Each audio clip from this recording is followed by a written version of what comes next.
You're tuned into the first newscast devoted to the Highland Lakes area.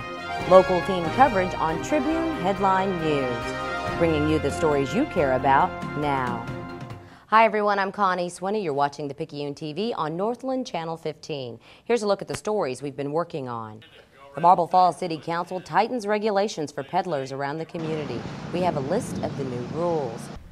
It could cost taxpayers more for EMS services. Fuel costs could be driving the fee. And city leaders want to put students in classrooms at a multi-million-dollar facility now home to an alternative fuel car maker. Sunny and hot over the next few days ahead. More details later in your weather. Thanks, Deanna. See you in a moment. We also have the latest on a residency debate concerning the Marble Falls Economic Development Corporation. You're watching Tribune Headline News. We'll be right back after the break. We are established. We are qualified. We are certified. We are knowledgeable. We are dependable. We are Ken's Heating and Air. Our people make the difference.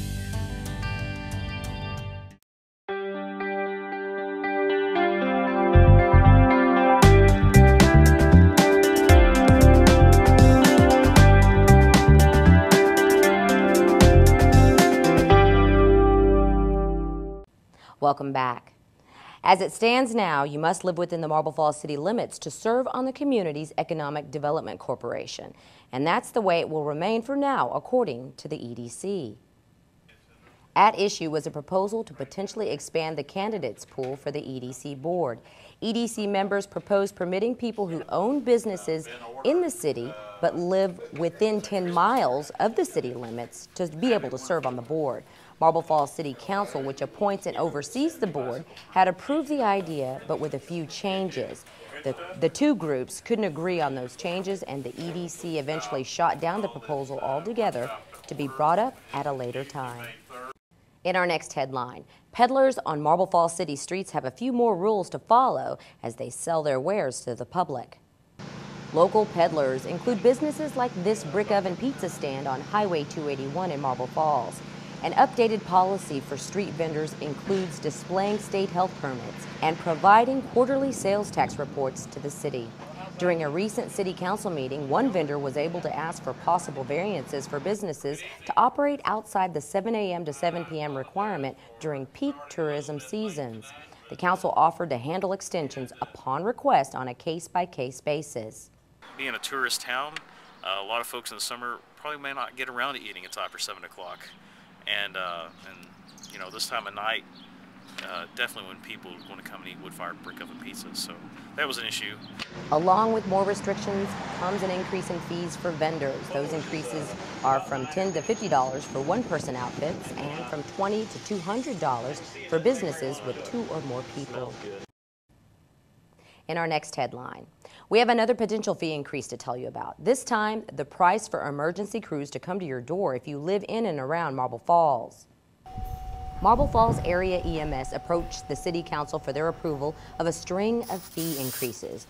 One involves a 10% increase in the so-called non-emergency base rate from $815 to $895.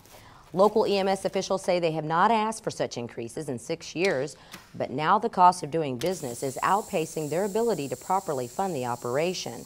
The current fuel budget, according to the director, is running more than $9,000 over budget. It'll help to offset our fuel costs, which have just really gone through the roof this year, and then our medical supplies, which those vendors that sell us our medical supplies, they also go up on their delivery charges. The council passed the first reading of the proposed fee increases.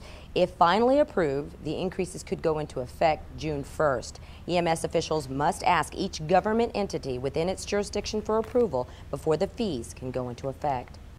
Coming up next, your local weather forecast, plus the latest water conservation steps taken by the BURNET community. Fans can be proud of the Faith Academy track teams. We're going to tell you why, coming up in sports. We're back.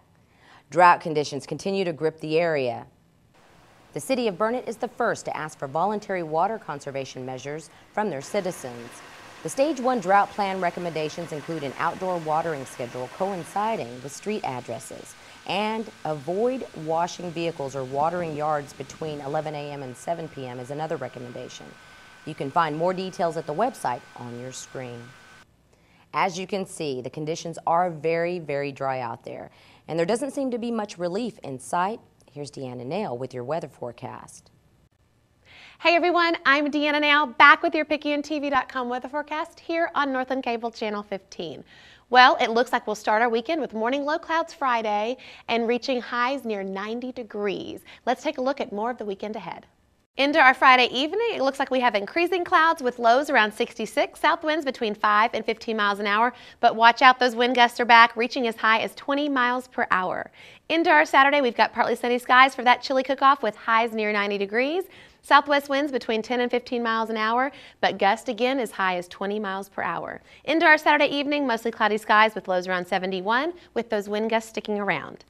And into our Sunday, to wrap up our weekend, we've got partly sunny skies with highs near 92 degrees, and those winds getting up as high as 20 miles an hour again. And into our Sunday evening, mostly cloudy skies with lows around 72 degrees. And for Monday, it looks like we've got partly sunny skies with highs reaching near 93, and those wind gusts are sticking around for the work week. Looks like much of the same weather to start off our work week next week. Everyone have a great weekend. We'll see you back here on the PicayuneTV.com and Northland Cable Channel 15. Connie, back to you. Deanna, thanks. Jennifer Fierro joins us with a look at sports. The Faith Academy track teams will be at the state meet that starts Friday afternoon. And that's because the Lady Flames were able to get their second straight regional championship thanks to scoring 134 points. That is the exact point total that head coach Steve McCannon predicted his team would score going into the regional meet. The team was led by senior Jordan Gray, who qualified in 4 events. Well, I really want to break the 100 hurdle record. It's the oldest record in 2A right now, 2A girls. It was made in 1988. It's 15 seconds, 15:17, and I ran 15:16.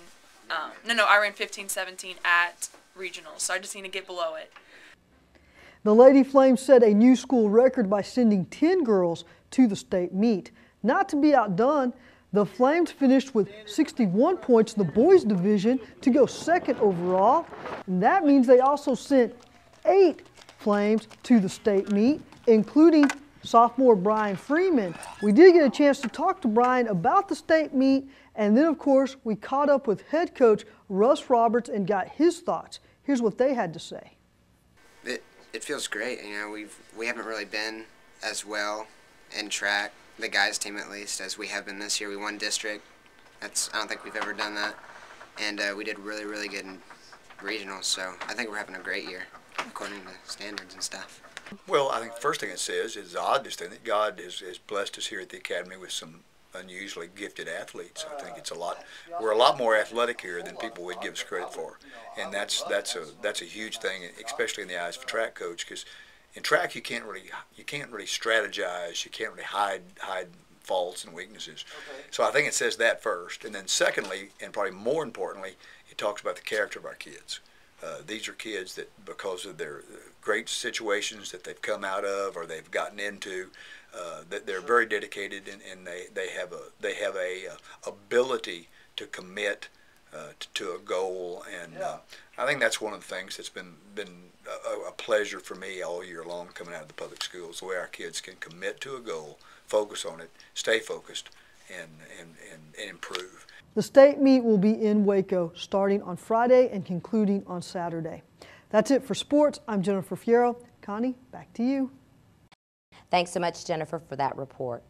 Marble Falls city leaders are putting on their thinking caps, trying to find ways to get a newly remodeled multi-million-dollar facility ready for classroom instruction. The so-called Colt Circle building is now home to alternative fuel car maker Ron Motor. But the facility, the former site of a candle factory, has as much as 20,000 square feet available for classroom space. Marble Falls leaders began discussions at a recent workshop to find ways to begin populating the remaining space with courses. It's proposed some of those courses include a culinary program, and that would be offered through Central Texas College. Other officials have recommended jail certification programs and other vocational and technical coursework. Thanks for watching. For the Picayune TV, I'm Connie Swinney.